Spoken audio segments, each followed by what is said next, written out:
is that now? Where did you get that from? I got it just for you.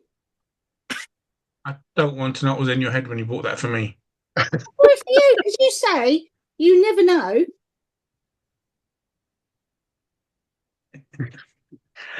I feel honoured, young Fiona. It cost me a fortune. What a stupid joke. 2.5 seconds.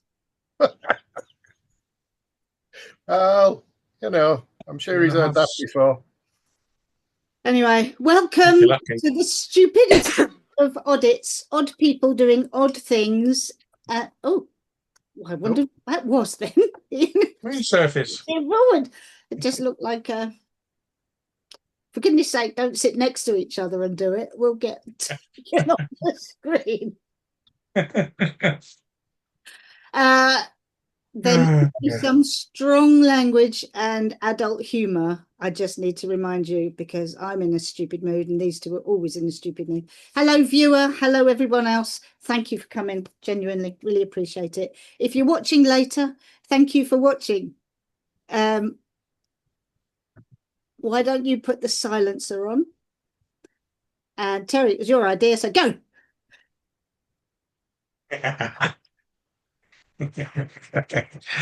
I think, one of the most common notes when I'm in the back watching, observing PDIs and ADIs and stuff, even PDIs that I've trained. I think the most common thing I write in my notes about the lesson is STFU, and I circle it. It seems to be, even though we talk about it in training, we practice it, we work on it, still can't manage it when there's a real person next to them. There are 5 essential coaching skills, people, in case you didn't know. Rapport, feedback, questions, Intuition, intuition, feedback. listening. Oh, yeah, listening. In my opinion, there should be a 6, and the 6 should be silent.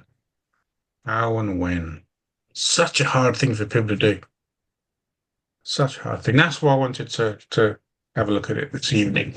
I think it's brilliant. I just want to leap to everyone's defense. Every single ADI and PDI. Why is it we can't shut up? We are trying to help. Thank you, Vicky.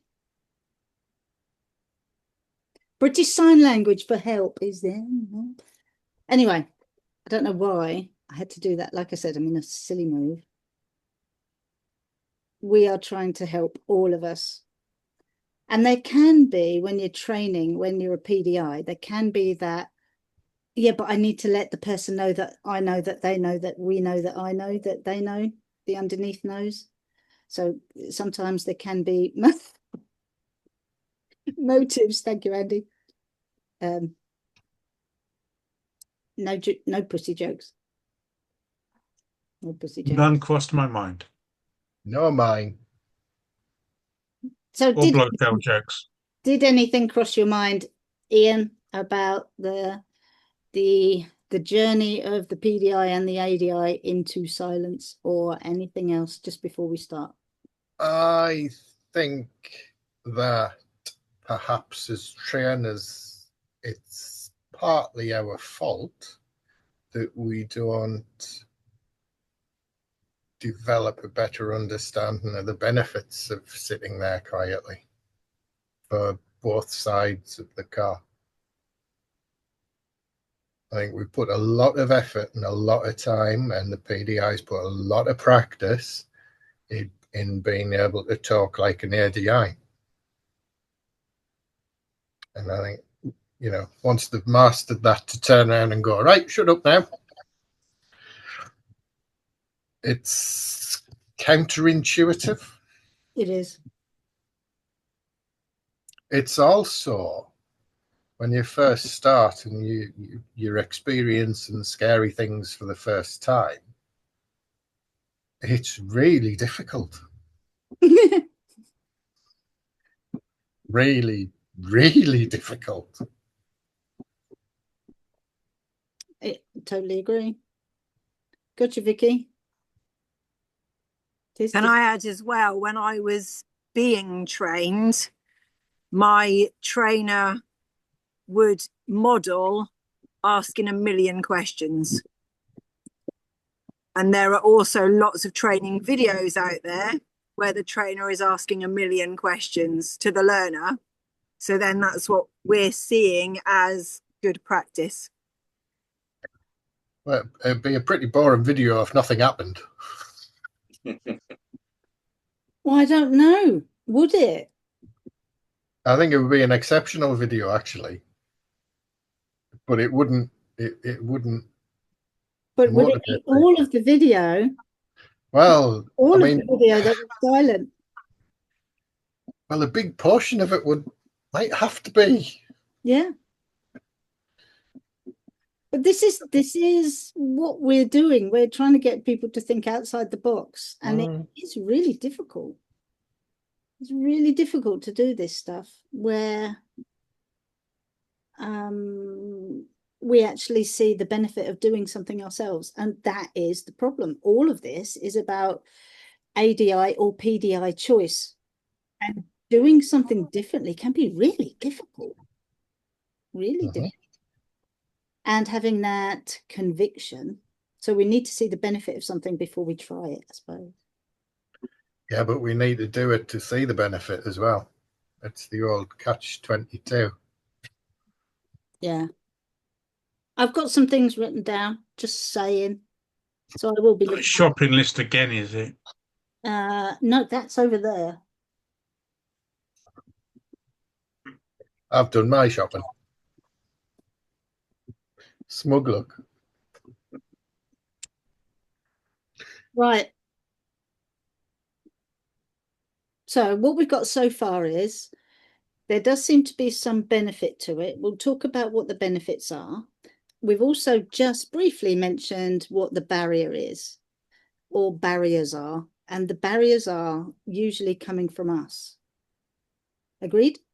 Anyone got any thoughts? Terry, you agree? No, I agree, man. I think the I'm barrier... going to shut up and let you continue now. I won't interrupt. I knew you were. That's why I laughed. I just thought he's just doing it. I know you too well. Right, just put your finger in here, just for a second, would you? Just. Yeah. Was that finger? I said finger. I said adult humor, but I was also Happiness. Happiness. You have to pull the face if you're going to do the video. The barriers. So the barriers from us are, how uncomfortable is it when it's silent? However, now or when we first started doing it. Well, that's why I write things down. I can't cope with the silence. So the silence, if it is not agreed upon, what does silence mean? Nobody knows. I'll give you an example, Terry.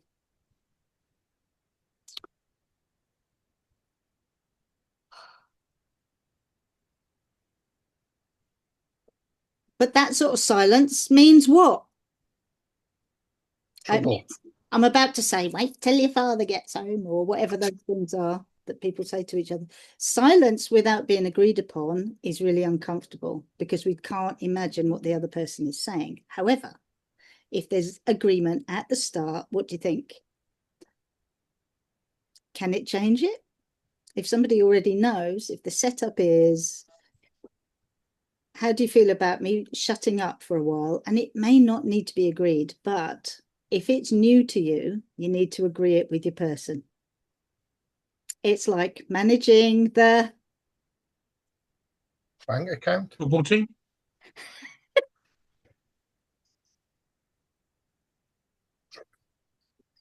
Anyway, it's managing the risk. That would have been my second guess. We're rubbish, Ian. Nikki, don't take a big mouthful ever. If you're on here, there's going to be one of them that says something stupid and it's just going to catch you out. Yeah, managing the risk. So you have to agree it. You have to agree it first. Agreeing, and you can just do it for a certain amount of time. And you can also say, what do you want me to do if I need to say? Well, you just say it. If I need to say something, I'll say something. Okay, so that's it. Agree it first. What will the task be? Who wants to go? Ian or you, Terry? Task? What task? Mine. Yours. What are we going to be, when are we going to be doing this? As in, if you're going to talk to people and if you're going to agree to be silent, or, you know, when would you do it? Because like you said, if people are going to start doing this new, how do they start the practice of it? Get in the car and not speak. Andy? Well, you're going to be silent in between when you're speaking, aren't you? Fabulous answer, Andy. Well done. Yeah, I deserve that one. Thank you, Andy. I don't know how you deliver everything with such a straight face. I'm just bemused, but I'm learning. So am I, but I talk over mine.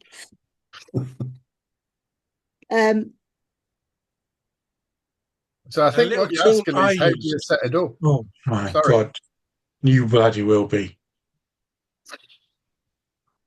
If you were closer, I'd take you outside and show you my fists. Something I do, and something we practice with PDIs and ADIs. What, the ones that ignore you? Yeah, them ones. It's the 3-second rule. When you've asked a question, shut up for 3 seconds. Or when they finish talking, shut up for 3 seconds. And just see what happens.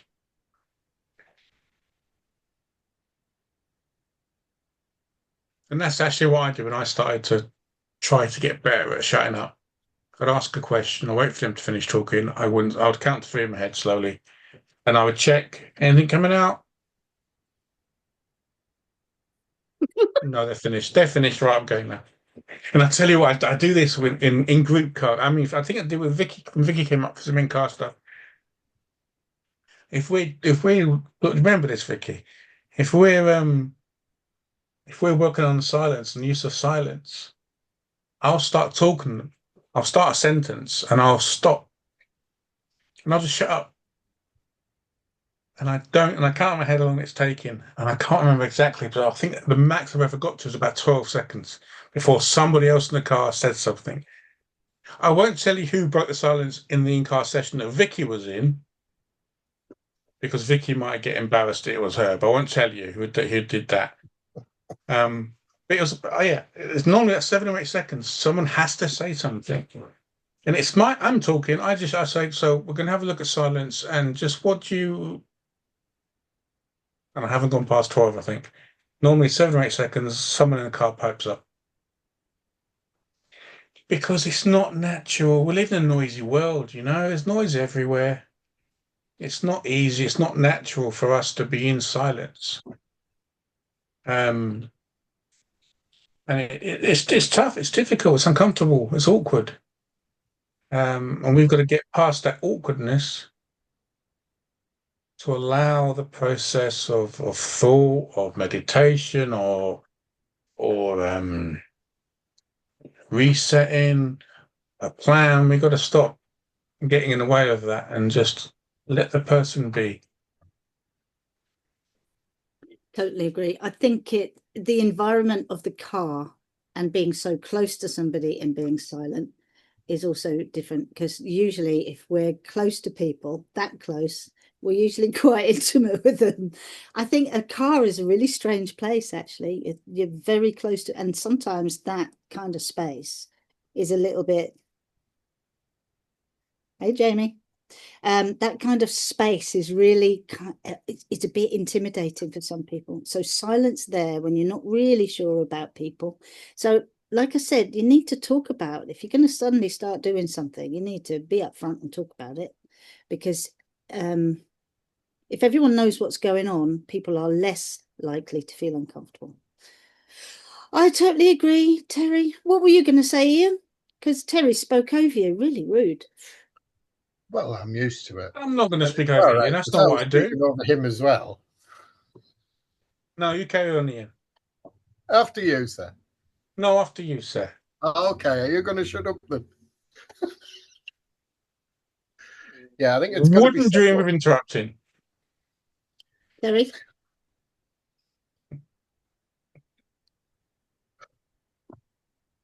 It's got to be. We're being silent. We're being silent. We're being silent. I wish there would. We're being children. I wish they'd be silent. Come on, Ian, speak. Okay. Hmm. I can't remember what the question was, but once you understand the benefits, it's easy to say nothing when you've agreed to say nothing. And I think, like I say, I think as trainers, perhaps we've underplayed the importance of shutting the flip up and just sitting there and watching. So, but it does, you can't just stop. If your pupil's used to a running commentary from you during lessons, you can't just stop, because then they are going to feel intimidated and uncertain and uncomfortable, and you're not going to get the best out of them. It's got to be by agreement, and it's got to be with the caveat that if anything is going wrong, I am going to speak and jump in and help. Yeah. I think this is really important. Really important. I was with a PDI, and we were out. I was asked to sit in the back, and it was a really busy town centre, and the PDI was just constant. And which two mirrors are you going to check? And a bit more break, bit more break, bit more break, and good. And what? Absolutely, second, that was the right choice. The pupil was already doing all of this stuff.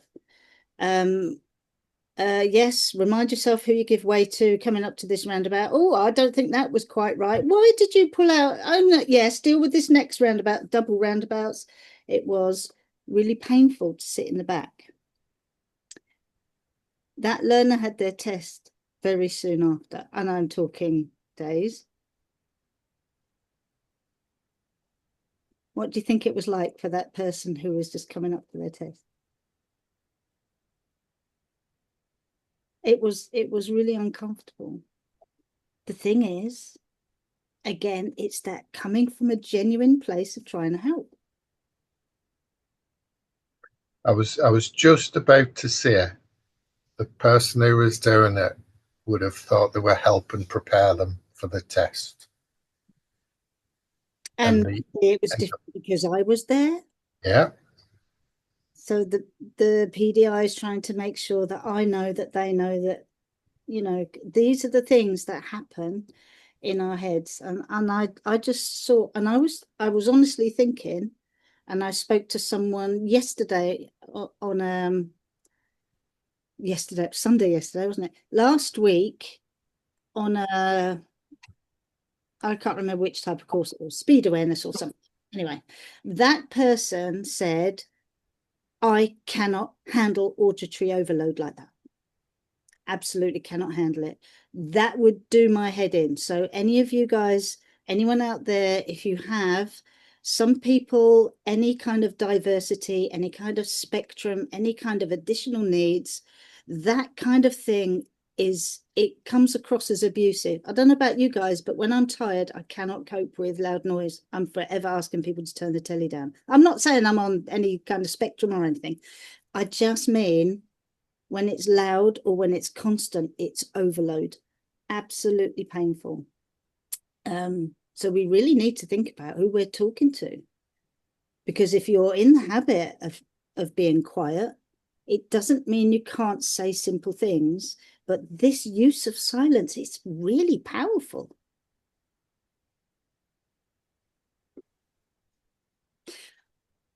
I have a phrase, I've got a couple of phrases I've written down because I really like them.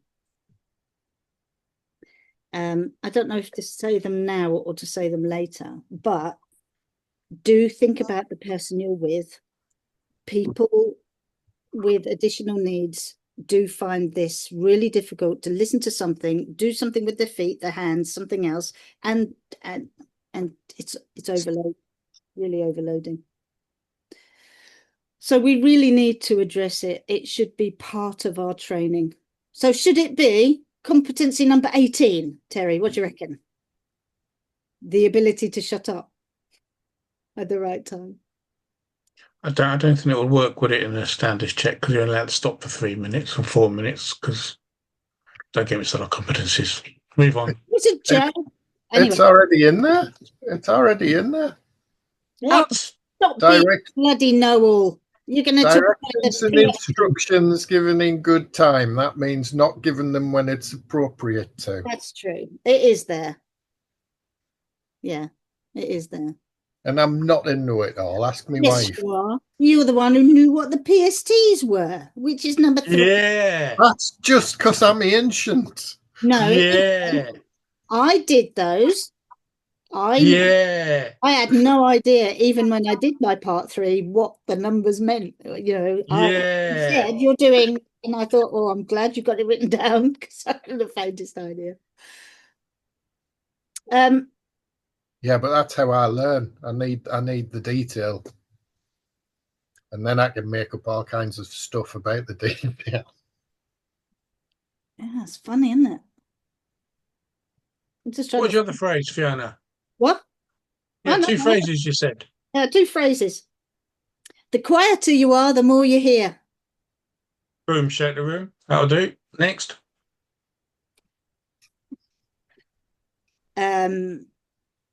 What do you hear? No, genuinely, what do you hear? I think here is inverted commas, but what do you hear when you're really quiet? Breathing. Absolutely.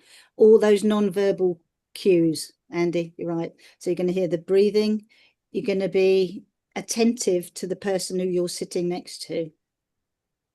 So you're going to be able to hear or see the body language, those micro movements, the tension, the seating position. It's all there if we've got time to take it in. So sometimes by being silent, we're more able just to take more in. And they are. Do you want my other one? Yeah, Okay. blood. I like this one. Oh, well, I like both, otherwise I wouldn't write them down, would I? If you think that listening is a passive exercise, it isn't. It is the most active thing you can do. Cool, man. I like like those. Yeah. So active listening means you're acting on the listening. You're acting on what you take in, which means you're better armed to talk about things, and you can précis your questions, Nikki, into a simple thing rather than just having your own agenda going on. How often do we have our own agenda when we ask someone a question, especially in the car? And you can hear people do it, can't you? And what gear will you choose coming out? We ask questions so that we hear the answer we want to hear, don't we? Rubbish questions. Or to prove how much we know. Well, does it prove what they know? Those kind of rubbish questions. No, but it proves how good we are. It's an ego boost. Excellent. Did you do research this time, Ian? Because you often do. Good God, no. Oh, Often. you did one. You Rarely, I often think, is the do. word. You No. often do. Is that what you said to him? Ian, meet Fiona. Fiona, meet Ian. No, I didn't say often. I said you have done. When has he never done research? I wrote a definition down once, Terry. That was A the definition down. That's what I mean. He has done, because I nearly fell off my little round chair. I forgot about that one. Yeah, I forgot Yeah, about that there one. you go. Notice That was it's once, not- and you're never going to let me forget it, are you? No, well, I won't. Right, I won't mention that Terry's never done any research. He doesn't even remember what day or week to turn up. Oh, That surprises no one, Fiona. right. Why is it good for them, and why is it good for us listening?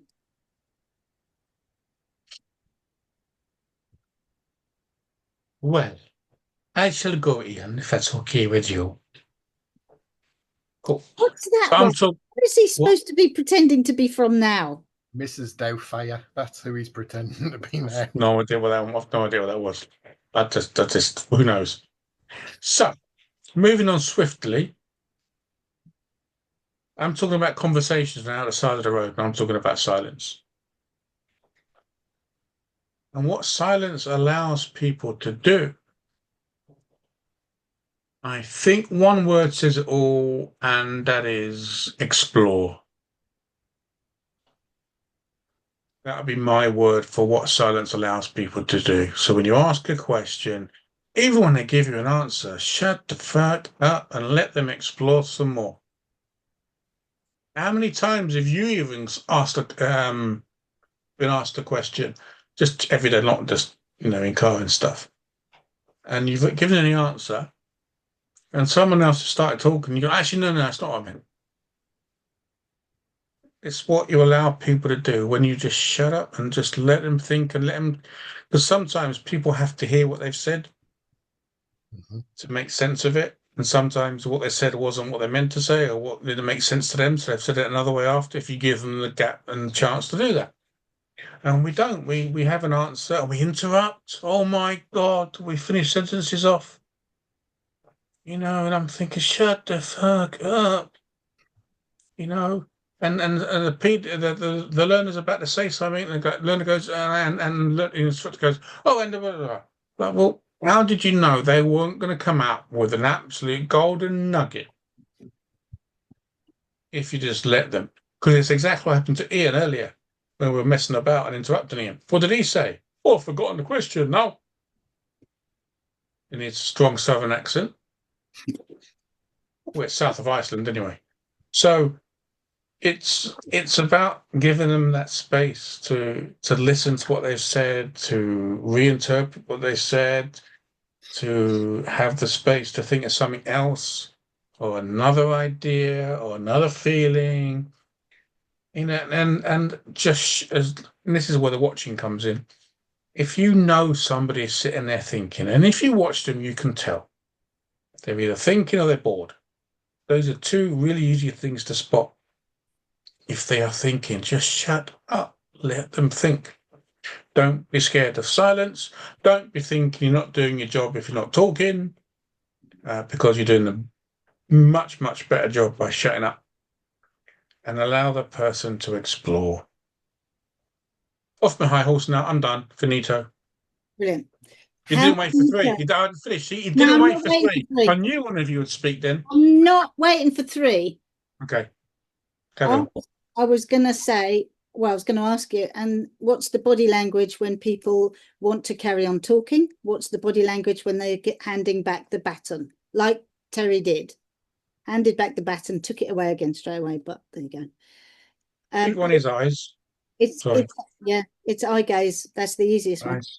Yeah. If eyes are moving a lot, like around a lot, it means they're trying to process and find stuff where to get the information from in their head.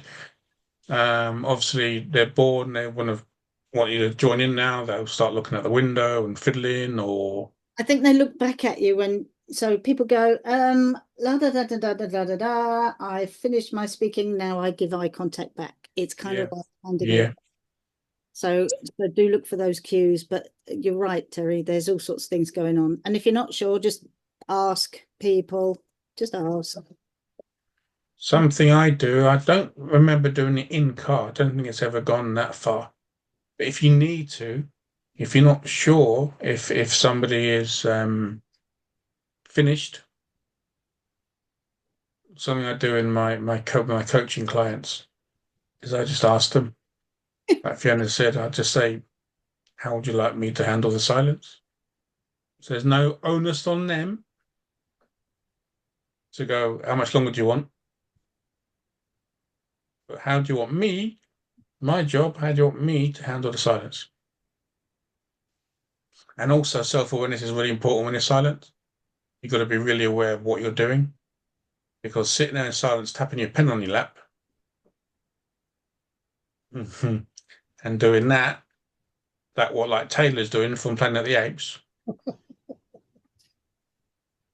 These things are telling the person, hurry up. So if you're tapping your finger, even if you don't mean to make them hurry up, tapping your finger, tapping your feet, looking out the window, looking at your phone, getting distracted, all those kind of things, that self-awareness stuff, that's not going to be very helpful to the person who needs time to think, because they'll feel like he doesn't want me to think. He wants me to give him an answer or say help. So I'll do that because that's what they want. So self-awareness is really important when you're in silence. Can I say something, Terry? Oh, for fuck's sake, what now? I had to put something on the dashboard on my side of the car. I had to hang a little weird little cloth to remind myself to shut up. I literally needed something hanging there because I would go.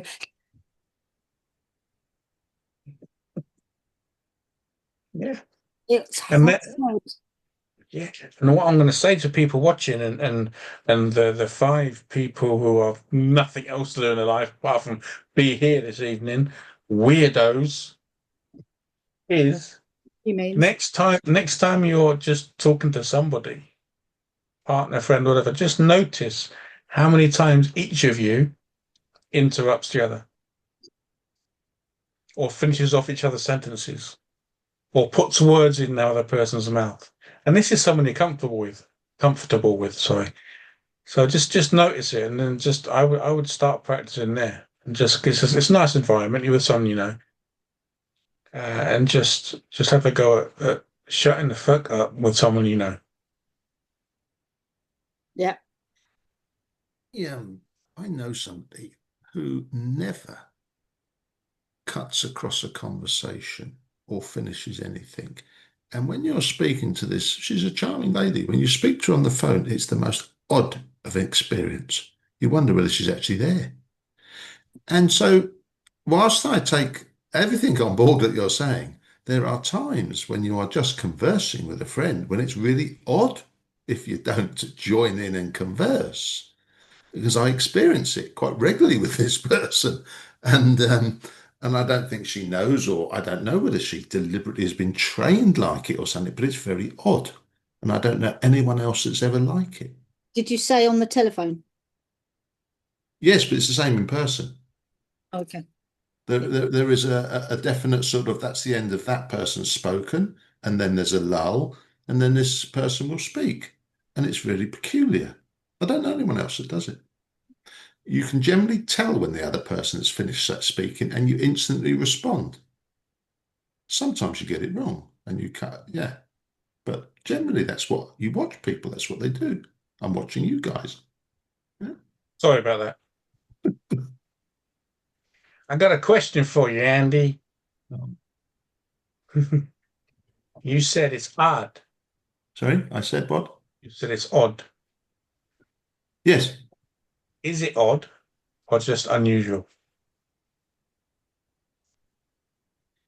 But it could be both. It's not necessarily one or t'other. So that's not how we're used to, like say, conversing. Yes, which would make it unusual. But then again, if it's the only person you ever come across like it, that would make it odd, wouldn't it? Or not. Or not, I don't know. But it's neither one nor the other. Perhaps it's both unusual and odd. Maybe. What if it's just different? But that's probably what makes something odd, isn't it? If it's different, so Yeah, Ian, you're just different, man. Yes, that's what I've been saying to you. You're not odd at all. It's just different. It's well odd, different. Well, anyway, Well, aren't we the audits? we exactly. So we've got an excuse. When does an excuse become a reason and vice versa? Sorry, I digress. When does odd become unusual or right? Why does silence when you're driving help the driver? Why does it help the driver? Which of you going to go for that one? I'll go for that one. One. When you're driving in agreed silence, Agreed silence. the driver can focus on what they are doing without any interruption. It also allows you to focus on what they are doing without thinking of things to say, which means you can spot the good stuff as well as the stuff that might not be good, because you're not lining up your words to talk to them about what's just happened. It makes you more effective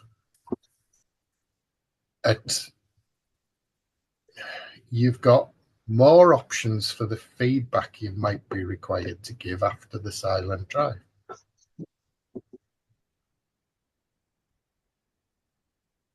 I'm done. I think, though, that the feedback given by the ADI with the silence can be even more powerful. If an ADI is, or a PDI, is sitting there in complete silence going, and just having that really positive, you got this, you're nailing it. Is that better than saying, well done? That was great. Ooh. So it's again, silence works both ways for both of you. Silence reinforces that they're getting it right. And in doing that, it's about self-regulation. Somebody recognizes, I think I'm doing this right. Oh, yeah, I'm doing it right. I can see out of the corner of my eye, there is a relaxed demeanor of us. We're not gripping the dashboard like. So it works both ways, that silence and that visual support of each other. So when a person's driving with agreed silence as the thing for a limited amount of time or whatever is happening, you agree it with your people. But when you just sit there and you're just nodding when they've done something, that is way better. Self-regulation, I think I'm doing the right thing. Good, I've got a bit of that. Yes, I know I'm doing the right thing. And it's confirmation, and it gives them ownership. So they believe they're doing the right thing. The ownership is then theirs. I own this because I think I'm doing it right. Yes, I'm doing it right. I've got a bit of, there's no one stepping in. It is completely different. So you free people up cognitively, like I said, overload. What must it be like for someone whose second language is English? Like Ian.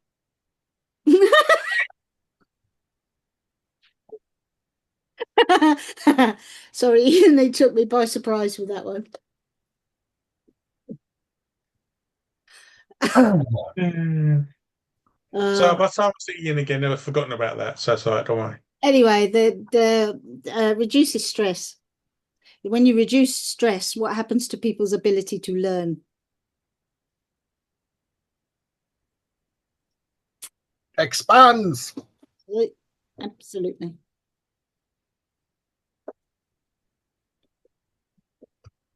I remember when I started the practicing of shutting the up. See, I'm not saying the word, you guys are. I'm not saying it.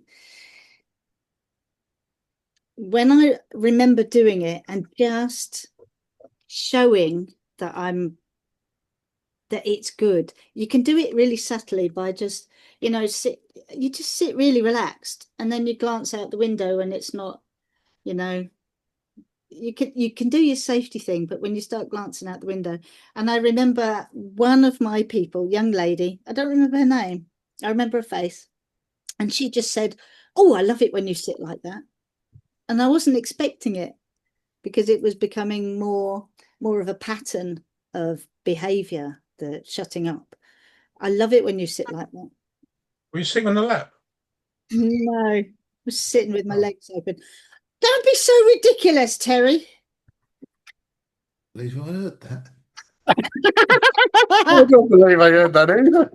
Look, ex-nurse Andy, if it's inappropriate, I'm going to say it.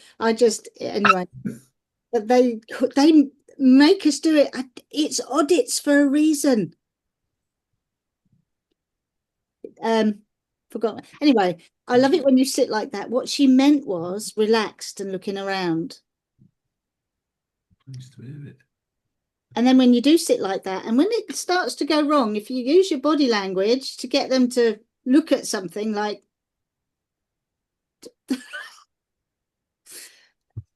you don't have to say anything.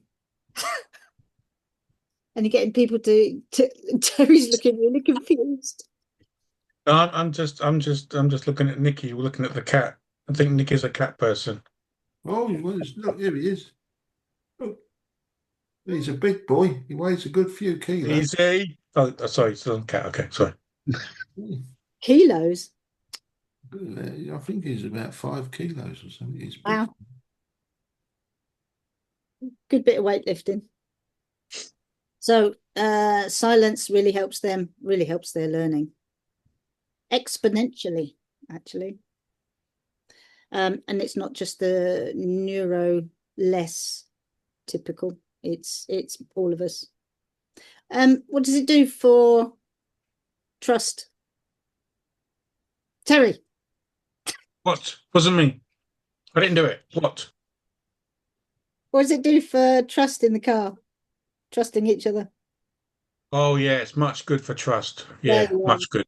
Don't even Yeah, know. much good. We're talking about silence in the car and how useful it is. Is the football on? No. It's the window. It's the window. It's not TV there, man. TV in your office? Just get over. I never get any work done.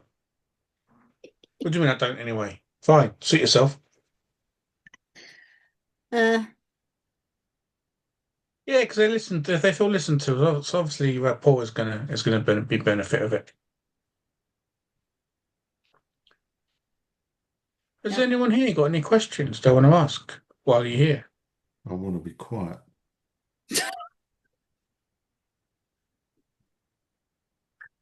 No, Vicky, Nikki, Ali, Son, no. Okay, just one. Yeah. right. Maybe they're waiting for silence so they can ask a question. So Absolutely. Well, you can always send messages, ask the one you like, send all complaints to Terry. I will file them away. Don't worry, they will be responded to. I mean, when we do a bit of independent driving, that's quiet, isn't it? That's silent. Depends. Does it? Yeah. Is it always? Huh? Is it always silent? Is there not a bit? Well, I mean, I intend it to be quiet, unless there's a catastrophe looming. But And that's the agreement thing. Mm. But even early on, is there any barrier, any reason, any law that says you can't say to someone, can you go round? You know this loop, we're just doing left turns. This is an example. Can you remember the route? Yes. Do you want to have a go at on your own with me quiet? Yes, please. Any reason why we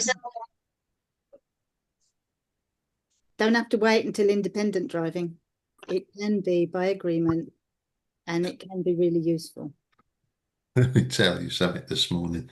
This lad was nearly ready for his test. He's lived in this town all his life, all around it, basically. And we were following the signs to Lancaster when he started to head up the road towards Sedbergh, which is where he lives. And I said, "Do you think Lancaster is in the direction of home?" He said, "No." You had two choices at that junction, either head towards Sedbergh or where he couldn't see a sign. Which clearly, obviously, was the answer then, wasn't it? No, but anyway, it didn't matter because he went the wrong way correctly. Exactly. So these things. So what we've got is agree it, set it up, shut up when it's useful, talk when you need to. But it has a massive benefit to the person that you're helping. And that goes for ADI trainers too. Oh yeah. Yeah, and fleet. When you do fleet work, it's very often when I do the in-card full license holders, whenever I get in, I say, do you like chit chat or do you want me to shut up? So it is a something that, you know, it's especially those people, they feel like they're being tested. So it can be really awkward for them until they realize, and then they'll, you know, they'll change it up or do whatever. Listening is the most active thing you can do. Right. Said Fred, have a cup of tea. I do need a cup of tea. Terry, you okay? Ian, you okay? Yeah, blood. All good. What we're going to do is let you know the next edition of Audits is 12th of August, 6 p.m. 12th of August, 6 p.m. It Is will that be 6 p.m. on the 12th of August by any chance? it's 6 p.m. I think it's on the 12th. Definitely August. It will be some stupid title that Terry comes up with that doesn't describe what we're doing at all. Something to do with questions. It will be Terry's kind of title. The Lord preserve us and help us all for that. We'll have a chat with Nikki after stop recording, find out exactly what Nikki wants with the request from Nikki for the questions. I wasn't going to out you, but he did it. He's done it. He's done it now. What? Oh, not this, Nikki. No, another Nikki. This is an Nicky, Nikki, I've got in my head. Anyway, the next one is then, Terry, do you want me to get... Yeah, go on then. Can't do both things, though. This is the really annoying thing. I had to switch it on first. Anyway, if you wish to strike a pose, Uncle Terry, Uncle Ian, strike a pose. I'm doing it. Vicky with I'm at a concert pose. You know what I'm saying? I'm going to do one just after I push pause. Guess which digit it's going to be. Aimed at who? See you later. See you next time, peeps.